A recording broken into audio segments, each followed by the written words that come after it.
अवधूत चिंतना श्री गुरुदेव दत्त स्वामी महाराज की जय। छत्रपती शिवाजी महाराज की जय। श्री स्वामी समर्थ। आज मी आपल्याला गुरुचरित्र पारायण करताना पूजा मांडणी कशी करायची, साधी आणि सोपी। दत्त महाराजांना शिस्तप्रिय आणि साधा आवडतं हे लक्षात ठेवा। साधी सोपी पूजा मांडणी, आपल्या घरामध्ये जे जे वस्तू आहे त्याच्यामध्ये साधी सोपी पूजा मांडणी आहे ती आपण करायला पाहिजे। जास्त बडे जाऊ दत्त महाराजांना आवडत नाही, लक्षात ठेवा। शिस्तप्रिय आणि साधं। सगळ्यात पहिले आता गुरुचरित्र पारायण आपल्याला करायचं आहे। आपण खरंच खूप भाग्यवान आहात की आपल्या मनामध्ये विचार आला की आपण गुरुचरित्र पारायण करायला पाहिजे। मग आपण घरी गुरुचरित्र पारायण करायचं आहे तर घरी करायचं असेल तर गुरुचरित्र पारायण करायच्या आदल्या दिवशी 4 श्वान असेल, गाय असेल, त्यांना पोळी चपाती बिस्किट काय असेल ते आपण देऊ शकता। नाही भेटले, श्वान जरी भेटले, कुत्रे जरी भेटले, त्यांना तुम्ही बिस्किट असेल ते देऊ शकता, दूध असेल बिस्किट असेल ते देऊ शकता। हे आदल्या दिवशी द्यायचं। आता उद्या गुरुचरित्र पारायण आपलं सुरू होत आहे 28 तारखेला। 28 तारखेपासून ते 5 डिसेंबर पर्यंत आहे। मग त्याच्यामध्ये काही काही जण म्हणणार दादा आम्हाला उद्या सकाळी वेळ होईल तर आम्ही रात्रीच पूजा मांडणी करून ठेवली चालेल का? चालते। काय करायचं, सगळ्यात पहिले गाय असेल श्वान असेल त्यांना पोळी चपाती देऊन टाका। नंतर आपल्या घरामध्ये गोमित्र शिंपडायचं। जिथं गुरुचरित्र पारायण करायचं आहे तिथं हळद असेल गोमित्र असेल थोडं पुसून घ्यायचं। घरामध्ये गोमित्र शिंपडायचं, सगळीकडे गोमित्र शिंपडा। परत पिवळ्या मोरी हातामध्ये घेऊन काल भरोष्टक म्हणायचं आणि पिवळ्या मोरी घरामध्ये शिंपडायच्या सगळीकडे। आदल्या दिवशी पण तुम्ही पूजा मांडणी करून ठेवू शकता, म्हणजे उद्या सकाळी तुम्ही डायरेक्ट वाचायला बसू शकता, काही प्रॉब्लेम नाही। मग पूजा मांडणी करताना काय काय लागेल आपल्याला? सगळ्यात पहिले चौरंग। खूप जणांकडे चौरंग असतं, खूप जणांकडे पाट असेल चौरंग नसेल ते घ्या। ते गोमित्र असेल पाणी असेल त्यांनी कपड्याने पुसून घ्या। गोमित्र आणि पाण्याने चौरंग पुसून घ्या छानपैकी। चौरंग पुसायची, ती जागा पुसायची। मग नंतर चौरंग ठेवल्यानंतर, पाठ ठेवल्यानंतर आपण काय करायचं, गुरुचरित्राची जी पोथी आहे ती पोथी काढायची। पोथी पण स्वच्छ व्यवस्थित पुसून घ्या आणि पोथी पण एका ठिकाणी चांगल्या ठिकाणी ठेवून द्यायची। ती जागा आपली साफ केली आपण। जागा साफ केल्यानंतर मी स्क्रीनवर दाखवेल। जागा साफ केल्यानंतर आपण रांगोळी काढा, एक दिवा लावा, तेलाचा दिवा लावा, तुपाचा दिवा लावा। आदल्या दिवशी मांडणी करून ठेवत असाल तर दिवा लावायची गरज नाहीये, नुसती साधी सोपी मांडणी करायची। मांडणी करताना काय करायचं, सगळ्यात पहिले चौरंग ठेवा किंवा पाठ ठेवा, आपल्याला जसं जे अवेलेबल असेल ते। चौरंगच ठेवावा, चांगला असतो। मग आपल्याला फोटो कोणता ठेवायचा? ही दत्त जन्मोत्सव आहे, दत्त जयंती आहे तर दत्त महाराजांचा फोटो ठेवा। पण दत्त महाराजांचा फोटो नसेल तर श्री स्वामी समर्थ महाराजांचा फोटो ठेवा, ते पण दत्तांचेच अवतार आहे त्यामुळे काळजी नसावी। दत्त महाराजांचा फोटो नाही भेटला, श्री स्वामी समर्थ महाराजांचा फोटो ठेवा। तो पण फोटो नसेल तर नवनाथ महाराजांचा फोटो ठेवा। तो पण फोटो नसेल तर साधा महाराजांचा कोणताही फोटो असेल तो ठेवा। आणि जर फोटो जर नसेलच, नाही दादा आमच्याकडे फोटोच नाही, मग काय करायचं? फोटो जरी नसला तरी चालतं, बस जास्त काळजी करायची नाही, टेन्शन घ्यायचं नाही जास्त। पूजा मांडणी साधी सोपी करायची, लक्षात ठेवा। आपल्याकडे जे आहे त्याच्यामध्ये ऍडजस्ट करायचं आणि आपण कसं आपला संसार जसा असेल तसा ऍडजस्ट करतो, म्हणून जसं आहे तसं ऍडजस्ट करा। फोटो असला तर महाराजांचा फोटो घ्या, असेल तर ठेवा, नसेल तर नाही ठेवला तरी चालतो, काही प्रॉब्लेम नाही। मूर्तीचं पण खूप जणांना वाटतं मग दत्त महाराजांची मूर्ती ठेवायची का, मग श्री स्वामी समर्थ महाराजांची मूर्ती ठेवायची का? तुमच्याकडे मूर्ती असेल तर ठेवा, नाही तर ठेवू नका। नाही तर खूप जण म्हणणार दादा मग मूर्ती घ्यायची का, खर्चात पडू नका जास्त, नाही आवडत दत्त महाराजांना। मूर्तीला रोज अभिषेक करावा लागतो। जर तुम्ही मूर्ती घेतली असेल तर रोज नैवेद्य आरती करावी लागते, नुसतं मूर्ती घेणं सोपं नाहीये। आपल्याकडे दत्त महाराजांची मूर्ती असेल देवघरामध्ये, ती मूर्ती घ्यायची, ती मूर्ती ठेवून द्यायची। तर मूर्ती करणार असाल, उद्या ठेवणार असाल, आज नाही उद्या ठेवणार असाल तुम्ही मूर्ती, तर उद्या मूर्तीवर श्री सूक्त पुरुषसूक्त म्हणायचं, अभिषेक करायचा आणि मग नंतर ती मूर्ती आहे त्या तिथे स्थापन करायची। महाराजांच्या मूर्तीला पण उद्या सकाळी श्री सूक्त पुरुषसूक्त म्हणून अभिषेक करावा आणि नंतर मूर्ती स्थापन करायची। कलश मांडायचं का? खूप जणांचा प्रश्न असतो, कलश कसा मांडायचा? आज गुरुवारची पूजा आहे तसा पण कलश आणि गुरुचरित्र पारायण करायचं आहे तसा पण कलश. दोन्ही कलश वेगवेगळे ठेवायचे, लक्षात ठेवा. म्हणून जर तुम्हाला आज पूजा मांडणी करायला नाही जमली, उद्या सकाळी मांडा, काही प्रॉब्लेम नाही. उद्या सकाळी पहिल्या दिवशी तुम्हाला पूजा मांडणी करायला वेळ लागला तरी चालतो. पहिल्या दिवशी तुम्ही 4 वाजेपर्यंत पूजा मांडणी करू शकता. अजून काय पाहिजे तुम्हाला? 4 वाजेपर्यंत पूजा मांडणी करा, 4 वाजेपर्यंत गुरुचरित्र वाचा, पण खाऊन पिऊन गुरुचरित्र वाचू नका. हे जे स्पष्ट मत आहे माझं. जे गोष्टी नाही पटत, खाऊन पिऊन वाचायचं नाही. 4 वाजेपर्यंत उपाशी राहून तुम्ही वाचा, 4 वाजेपर्यंत तुम्ही मांडणी करा, जर कोणाला जमलं नाही तर. आज कसं असतं, आज मार्गशीर्ष महिन्याचे गुरुवार आहे, तर चौरंग ते पूजेला ठेवलेला असतो, त्याच्यामुळे तो उद्या सकाळी मोकळा होईल. उद्या सकाळी चौरंगावर पिवळं पीस टाका, काळं पीस सोडून सगळे पीस ठेवू शकता. मी जशी पूजा मांडणी दाखवली तशीच करा, असं काही विनंती नाहीये. तुम्हाला जशी करता येईल तशी करा, पण साधं आणि सोपं. दिवा लावायचा, तुपाचा दिवा, तेलाचा दिवा. कलश मांडताना काय करायचं, कलश चांगला धुवून घ्यायचा. खाली तांदूळ ठेवा, कलशावर स्वस्तिक काढायचं. कलशाला स्वस्तिक काढायचं. आंब्याचे पानं असेल, नागवेलीचे पानं असेल ते 5, 7, 11 ठेवा. नारळ ठेवा, पूर्ण अख्खं नारळ ठेवलं तरी चालतं. नारळाला पण स्वस्तिक काढायचं, नारळाला पण गंधाक्षता फुल व्हायचं. ते जे कलश आपण ठेवणार आहे त्याच्यामध्ये पाणी भरून ठेवायचं. 7 दिवस कलशाला हात लावायचा नाही. कलशामध्ये एक सुपारी ठेवा, एक सुपारी, एक कॉइन कलशामध्ये टाकून द्यायचं. कलशाची पूजा करायची, गंधाक्षता फुल आणि महाराजांचा फोटो असेल, दत्त महाराजांचा फोटो असेल, तुमच्याकडे जो फोटो असेल तो फोटो ठेवावा. आणि फोटो ठेवल्यानंतर फोटोला उद्या सकाळी हार घालायचा. फोटोला गंधाक्षर, चंदन असेल हे सगळं लावायचं. महाराजांच्या कपाई असेल, पोटाला असेल, छातीला असेल, पायाला असेल, सगळीकडे चंदन लावायचं. हे केल्यानंतर आपण वस्त्रमाळ असेल, महाराजांना वस्त्रमाळ, कापसाची वस्त्रमाळ घालू शकता. रोज तुम्हाला हार बदलावायचा असेल तर रोज हार बदला. रोज पंचोपचार पूजा करायची. गंधाक्षता फुल असेल, महाराजांना गंध चालत नाही त्यामुळे मग अष्टगंध असेल ते रोज लावायचं. रोज चंदन लावायचं.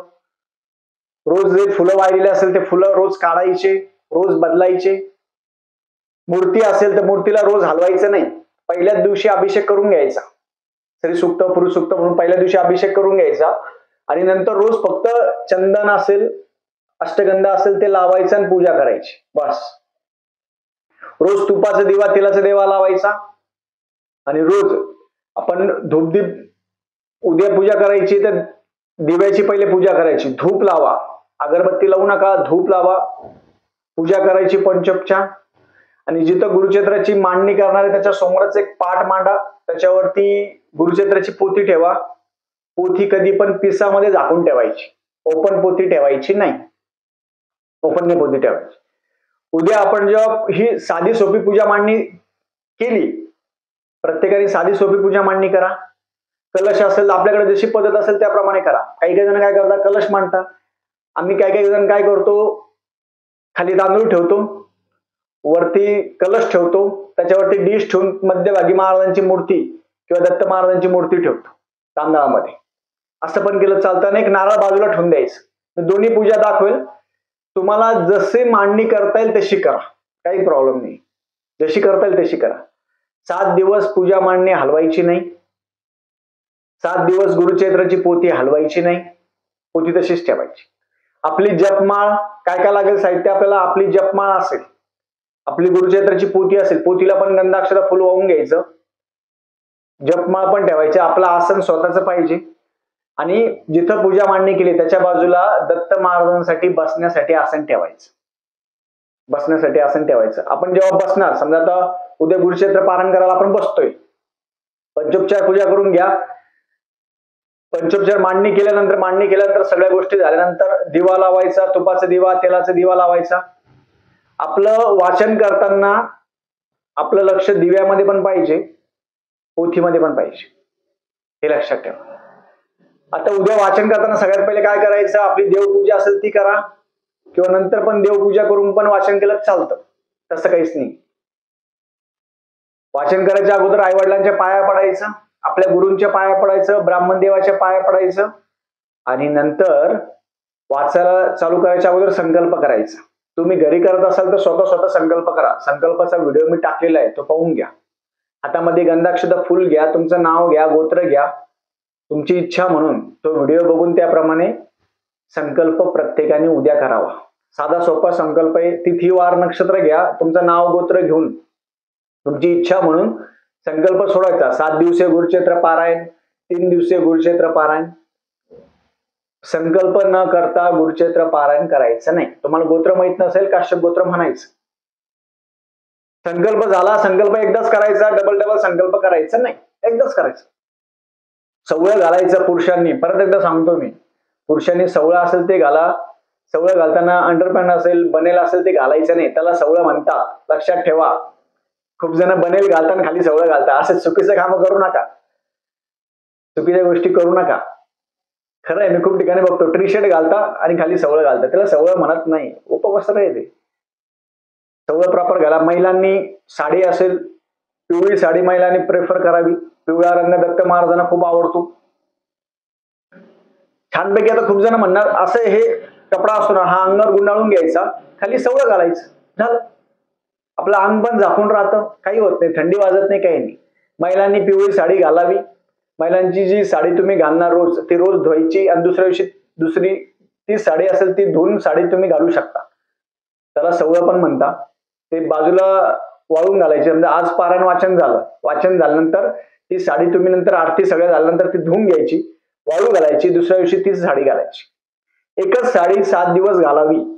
तुम्ही म्हणणार दादा आम्ही कोऱ्या साड्या घालतो, कोऱ्या साड्याला हात लागलेले असतात, त्याच्यामुळं एकच सवळ्याची साडी आहे, एक सवळ्याची साडी असते. आपण कसं सवळ घालतो, पुरुष लोक एकच सवळ घालतात रोज धुवून. सवळ पण रोज धुवून घालायचं. आज घातलं आपण, संध्याकाळच्या वेळेस धुवून घ्यायचं, वाळतं ते रात्रभर आणि दुसऱ्या दिवशी परत ते घालायचं. कपडे स्वच्छ असेल तर आपलं मन स्वच्छ असतं आणि मन स्वच्छ झालं तर आपल्या वाचण्यामध्ये आपलं लक्ष लागतं. नाही तर कपडे खराब आपण घातले, ते सवळ घातलं 7 दिवस खराब होऊन जाते.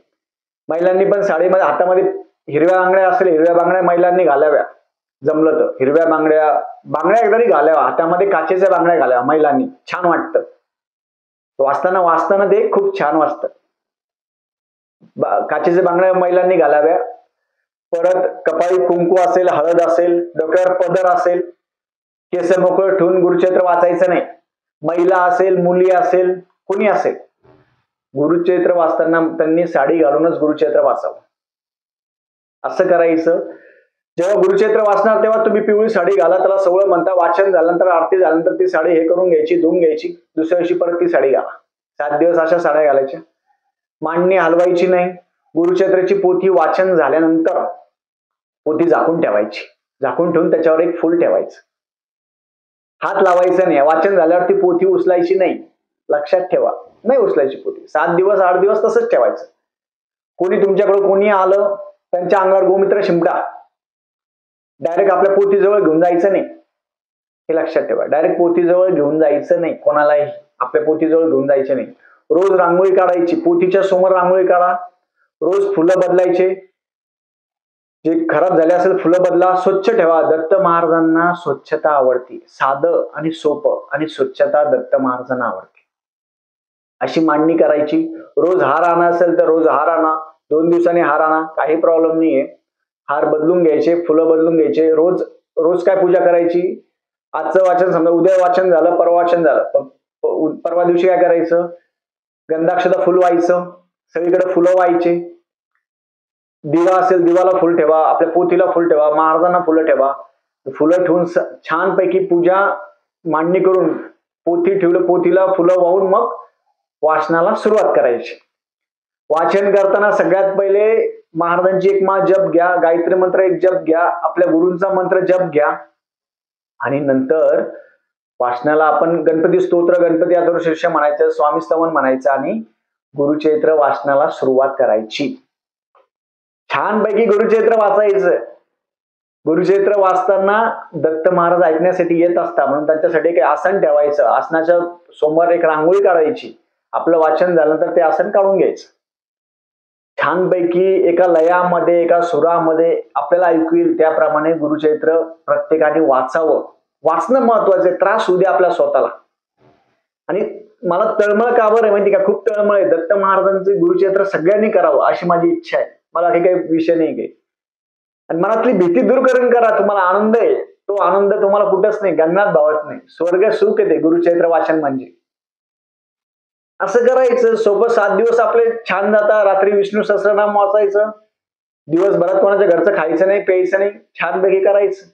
अशा पद्धतीने साधी सोपी पूजा मांडणी करा. जागा कमी असेल तर नुसती पोथी ठेवून वाचलं तरी चालतं. कोणाकडे जागाच नाही बा, आता खूप जागा नाहीये दादा आमच्याकडे, काय करू, नुसती पोथी ठेवा आणि वाचा, काही प्रॉब्लेम नाही. जे बॅचलर मुलं असेल मुली असेल तर नुसती पोथी वाचली तरी चालतं. पोथी हलवायची नाही, पोथीला गंधाक्षरा फुलवा, झालं.